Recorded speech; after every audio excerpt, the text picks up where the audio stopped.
Big shock తగిలింది. ఇవాళ దేశవ్యాప్తంగా గిగ్ వర్కర్లు సమ్మెకి దిగారు.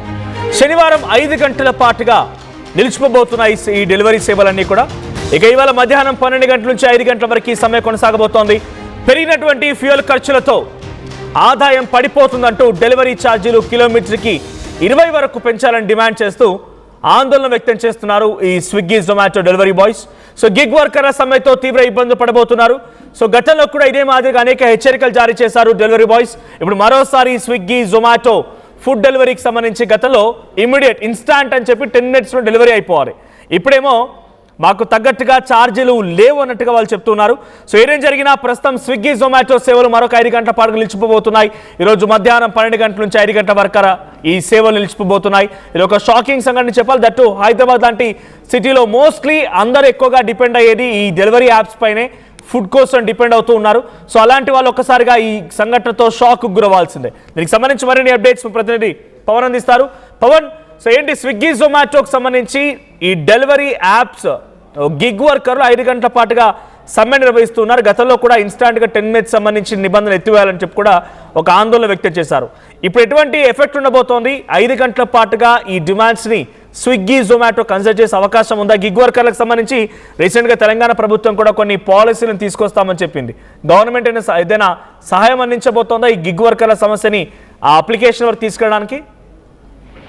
ఎస్ మనోజ్, ఈ రోజు హైదరాబాద్ వ్యాప్తంగా కూడా స్విగ్గీ జొమాటోకి ఒక బిగ్ షాక్ అనే చెప్పుకోవాలి. ఇవాళ దేశవ్యాప్తంగా గిగ్ వర్కర్లు ఒక సమ్మకైతే పిలుపునివ్వడం జరిగింది. కానీ పాక్షికంగా చూసుకుంటే హైదరాబాద్ లో సిటీ శివార్లో ఇటు ఎల్బీ నగర్, వనస్థలిపురంతో పాటు ఇటు బిహెచ్ఎల్ లింగంపల్లి, ఇటు షాద్ నగర్, ఇటు ఇలాంటి ప్రాంతాల్లో కొన్ని ప్రాంతాల్లో మటుకు సిటీ శివార్లో మటుకు ఇంకా స్విగ్గీ జొమాటో వర్కర్స్ ఇంకా వర్క్ చేసుకుంటూనే ఉన్నారు. కానీ మీరు ప్రధానంగా చెప్తున్న ఏదైతే గతంలో మాకు వేతనాలు కావచ్చు, మాకు పని ఒత్తిళ్లు కావచ్చు, పని మీద మాకు ఇచ్చే మర్యాద, ఇవన్నిటి మీద కూడా సెంట్రల్ తో మేము పోరాడుతామంటూ కూడా గతంలో 100 సార్లు సమ్మె చేయడం జరిగింది. ఇప్పుడు ఏకంగా పెట్రోల్ ప్రైజెస్ పెరిగిపోవడం జరిగింది. 3 నుంచి 4 రూపాయల వరకు పెట్రోల్ పెంపు తర్వాత ఇటు మాకు గిట్టుబాటు కావడం లేదు. మాకు కిలోమీటర్కి 20 రూపాయల వరకు చెల్లించాలంటూ కూడా గిగ్ వర్కర్లందరూ కూడా ఒక డిమాండ్ అయితే చేస్తా ఉన్నారు. మరి ఇప్పుడు ఈ చేస్తున్న డిమాండ్ ఏదైతే ఉందో, ఆల్రెడీ మనం ఒక స్విగ్గీ కావచ్చు, జొమాటో కావచ్చు, ఇలా వాటిలో ఒక 40 రూపాయల ఒక ఇడ్లీ ఆర్డర్ పెడితేనే సుమారుగా అది డెలివరీ ఛార్జీతో కలుపుకొని 100-150 రూపాయలు పడతా ఉంది. అంటే ఒక 40 రూపాయల ఫుడ్ ఆర్డర్ పెట్టినా కూడా సుమారుగా 150 ఉంది. ఒకవేళ 50-60 రూపాయలు పెడితే 250 రూపాయల వరకు మనకు డెలివరీ ఛార్జెస్ తో పడతా ఉంది. ఇప్పుడు వీళ్ళు ఏకంగా డెలివరీ ఛార్జెస్ మీద ఒక కిలోమీటర్కి 20 రూపాయలు పెంచాలన్న నేపథ్యంలో దీన్ని కనుక అమలు కనుక చేస్తే సుమారుగా మనం ఒక ప్లేట్ ఇడ్లీ తినాలన్నా కూడా ఒక 250 రూపాయలు చెల్లించాల్సిన పరిస్థితి వస్తుంది. గత ఫ్యూచర్ లో చూసుకుంటే అదే సిచ్యువేషన్ వస్తుందంటూ కూడా ఆర్థిక నిపుణులు కూడా చెప్తా ఉన్నారు.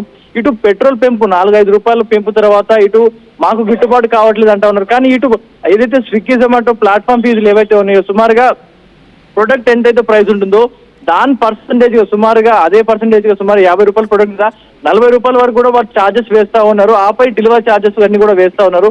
సో 2 పార్ట్ పడతా ఉన్నాయి. ఇటు కంపెనీ ఛార్జెస్, డెలివరీ ఛార్జెస్, ఆ తర్వాత జీఎస్టీ ఛార్జెస్, ఇవన్నీ కలుపుకొని ఇటు 40 రూపాయల ఫుడ్ ఆర్డర్ పెడితే ఏకంగా మనకు 150-200 వరకు పడతా ఉంది. ఇప్పుడు అదనంగా కనుక ఈ రేట్లు కనుక తీవ్రంగా ఇటు వినియోగదారులపై పడతా ఉంది. ఎందుకంటే సుమారుగా ఇలాగే ప్రైజెస్ పెంచుకుంటూ పోతే ఎవరు కూడా ఆన్లైన్ లోకి పోయి ఆర్డర్ పెట్టుకోరు. కాస్త కష్టం కాదని వెళ్ళి తెచ్చుకునే పరిస్థితి కనుక వస్తుంది. అంటే పూర్తిగా ఈ స్విగ్గీ జొమాటో జాబ్స్ అన్ని కూడా పోయే అవకాశం ఉంటే తెలుస్తుంది. ఇటు మహారాష్ట్రలో ఇప్పటికే ఇటు స్విగ్గీ జొమాటో ర్యాపిడో డ్రైవర్స్ ఏవైతే గిగ్ వర్కర్స్ చేసుకుంటా ఉంటారో తమ సొంత బండ్ల మీద మీరు నడపొద్దు, ఏవైతే ఉంటాయో మీ సొంత వాహనాల మీద ఎలాంటి పనులు చేయకూడదు, వాటిని ట్యాక్సీ ప్లేట్ గా మార్చుకోవాలి, కమర్షియల్ వెహికల్స్ కింద మార్చి వాటిని ఎల్లో ప్లేట్స్ గా మార్చుకొని అప్పుడు మీరు డ్రైవ్ చేయాలి.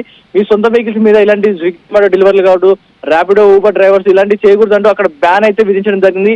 ఈ యొక్క బ్యాన్ తో ఏకకాలంగా కొన్ని లక్షల మంది ఎవరైతే దాన్ని నమ్ముకొని పనిచేసుకుంటా ఉన్నారో వారందరూ కూడా ఉద్యోగాలు కోల్పోవాల్సి వచ్చింది.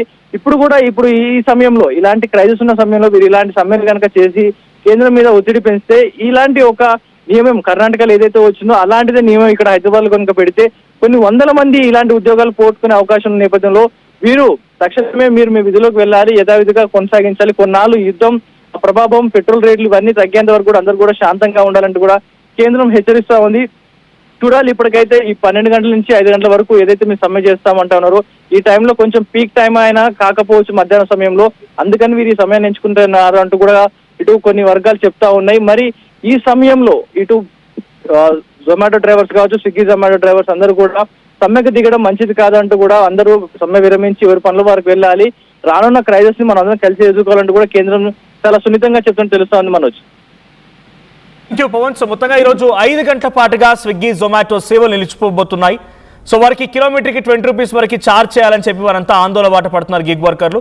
మరి గిగ్ వర్కర్ల సమస్యల్ని గతంలో పరిష్కరిస్తామని తెలంగాణ రాష్ట్ర ప్రభుత్వం కీలక అంశాలు చెప్పుకొచ్చింది, అసెంబ్లీలో సైతం మాట్లాడుకొచ్చింది, దానికోసం పాలసీని కూడా రూపొందిస్తున్నామంది. మరి ఇప్పుడు ఈ సమస్యని ఆ అప్లికేషన్స్ వరకు తీసుకెళ్తాయా, ఆ యాప్స్ వాళ్ళు ఈ సమస్యను పరిష్కరిస్తారా చూడాలి.